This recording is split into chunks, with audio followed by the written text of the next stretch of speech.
Malang, kota yang penuh akan kenangan, syarat akan nilai sejarah, serta kebudayaan yang melimpah menyelimuti kota ini.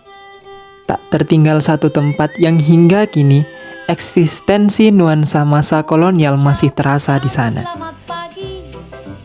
Kayu Tangan namanya, secercah bagian dari kota Malang yang menjadi saksi perkembangan akan pengaruh kolonial Hindia Belanda di tanah Nusantara. Bangunan bergaya Belanda berjejer di tempat ini, nuansa klasik sangat kental di sini.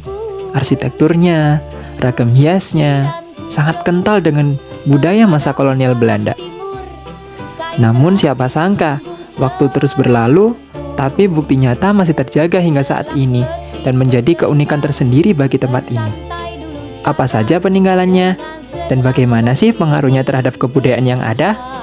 Simak terus video kami dalam mengulas masa kolonial dalam perkembangan kebudayaan Indonesia di kota Malang. Kulihat seorang pria berjingkat lewati pada rumah. Apa yang dia lakukan? Dia mau mencuri batik kesukaan. Lekas ku lari ke depan. Dari hasil wawancara yang kami dapat, serta dari laman resmi atau situs resmi kayutangan.com, kami dapatkan informasi bahwa kampung Kayu Tangan atau kampung ini sudah ada sejak abad 12 Masehi. Dahulunya kampung ini merupakan hutan yang sangat lebat dan dipenuhi oleh pohon patang tangan, sehingga kampung ini dijuluki atau dinamai sebagai kampung Kayu Tangan. Sejarah lain juga mengatakan bahwa dahulunya kampung ini digunakan sebagai persembunyian Ken Arok untuk melawan atau menghindari kejaran dari penggunaan. Sekitar tahun 1800-an, kawasan ini berkembang seiring datangnya kolonial Hindia Belanda dan perkembangan Islam kala itu, yang mana di kampung ini ditempati oleh para bangsa keturunan Belanda yang ada di Malang. Selain itu, karena adanya perkembangan Islam kala itu, hadirlah sosok penyebar agama Islam pertama di Kayu Tangan yang disinyalir merupakan senopati perang dari Pangeran Diponegoro yang makamnya hingga kini masih terawat. Beliau ini akrab dikenal dengan nama Mbah Honggo. Sekitar tahun 1955, dilakukan nasionalisasi terhadap bangunan-bangunan bekas milik Belanda.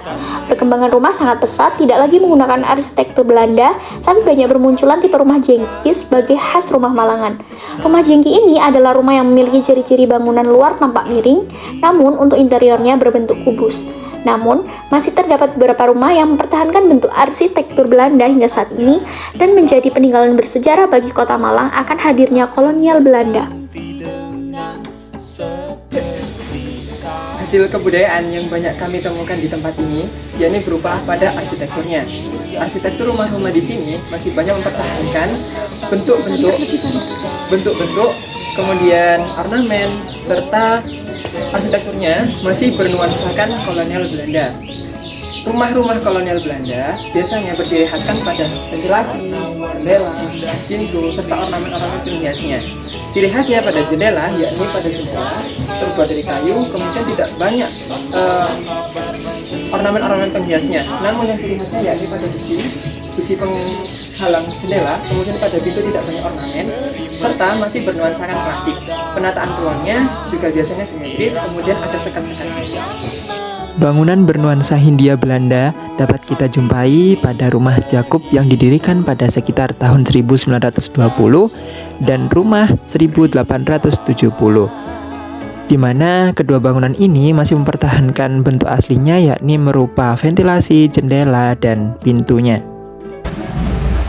Adanya kolonialisme dan perkembangan agama Islam pada saat itu yang hampir bersamaan membuat daerah ini memiliki banyak agama, yakni agama Katolik dan agama Islam. Persebaran agama Katolik ini tidak lain karena lokasi Kayu Tangan masih dalam satu wilayah keresidenan Hindia Belanda di Malang. Kemudian persebaran agama Islam di daerah ini dipelopori oleh Eyang Honggo Kusumo yang disinyalir sebagai senopati atau panglima perang Pangeran Diponegoro pada kala itu. persebaran agama Katolik di wilayah ini dibuktikan dengan dibangunnya Gereja Hati Kudus Yesus. Dengan adanya gereja ini, persebaran agama Katolik di Kota Malang turut meningkat, serta kebudayaan yang ada juga terintegrasi pada agama Katolik. Kemudian agama Katolik juga mempengaruhi bentuk rumah, biasanya pada ventilasi yang dibentuk menyerupai tanda salib, hati, dan jangkar. Kemudian pada atap biasanya terdapat penunjuk arah mata angin. Kemudian untuk persebaran agama Islam di kayu tangan dapat dilihat dengan adanya bangunan langgar atau musolah tua yang merupakan tempat ibadah umat Islam pertama di kayu tangan. Langgar ini didirikan pada tahun 1900-an yang mana arsitekturnya masih kental dengan budaya Eropa berupa ventilasi, jendela, dan pintu langgar. Kedatangan Belanda membawa inovasi baru, yaitu terutama dalam bidang transportasi. Masyarakat lokal sendiri zaman dahulu melakukan perjalanan dengan berjalan kaki ataupun transportasi lain seperti transportasi yang ditarik oleh hewan, umumnya yang terkenal jikar. Kemudian adanya Hindia Belanda terkenal, yaitu sepeda ontel, dan pada tahun 1970-an ada sepeda jengki. Di kawasan ini memiliki beberapa galeri seni, yaitu ada sepeda ontel yang masih terawat bagus. Kemudian sepeda ontel ini membantu masyarakat lokal untuk berpergian jauh dari satu tempat ke tempat yang lain. Kemudian di zaman itu, di zaman Belanda, masyarakat ada yang memiliki mobil, akan tetapi hanya orang yang berkepemilikan, yaitu pejabat Belanda dan pejabat di daerah tertentu. Itu budaya tersendiri terhadap makanan dan minuman dari masyarakat lokal. Kebiasaan mengkonsumsi es dari bangsa Belanda mempengaruhi masyarakat dalam bidang kuliner. Kebiasaan minum es ini kemudian berkembang pada masyarakat lokal dan menjadi banyak variasinya, seperti pada depot es talun yang telah berdiri sejak tahun 1950, tepatnya berada di samping pintu depan Kampung Kayu Tangan.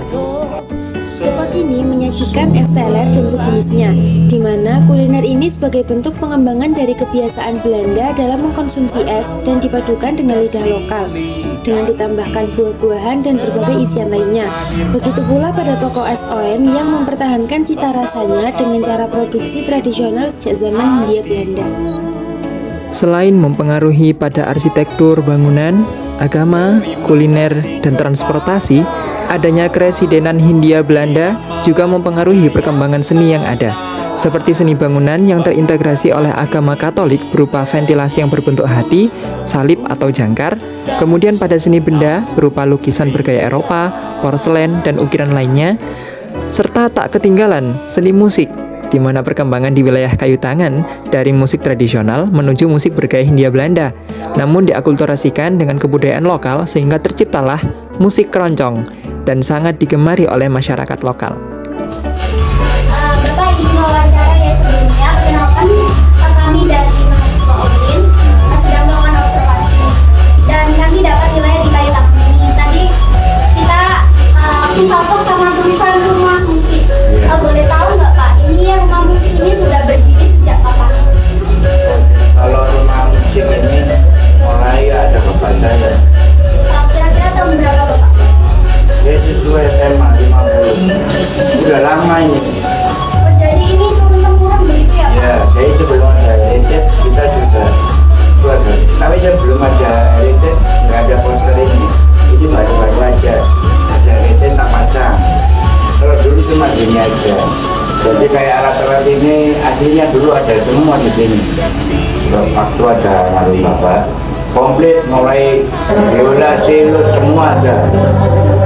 Berarti alat musik, rumah musik pertama itu di sini ya Pak, untuk di kampung Heritage. Iya, legendaris keluarga bapak ini. Berarti dahulu itu genre musiknya lebih ke arah keroncong gitu ya Pak? Banyak orang kampung sini keroncong dulu. Terus kalau kakakku band jazz, aliran jazz. Asli Malang sendiri. Asli sini udah. Kalau aku paling kecil bosan itu sama wali kota kemarin. Nah, enak. Baik Bapak, terima kasih banyak atas informasinya.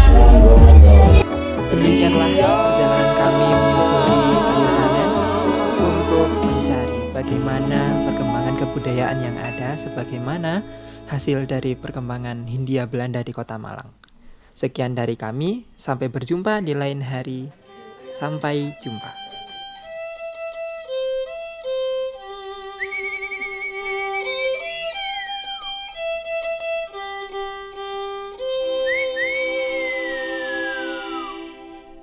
Ucapkan selamat pagi kepada sang mentari, aku siap menyambut.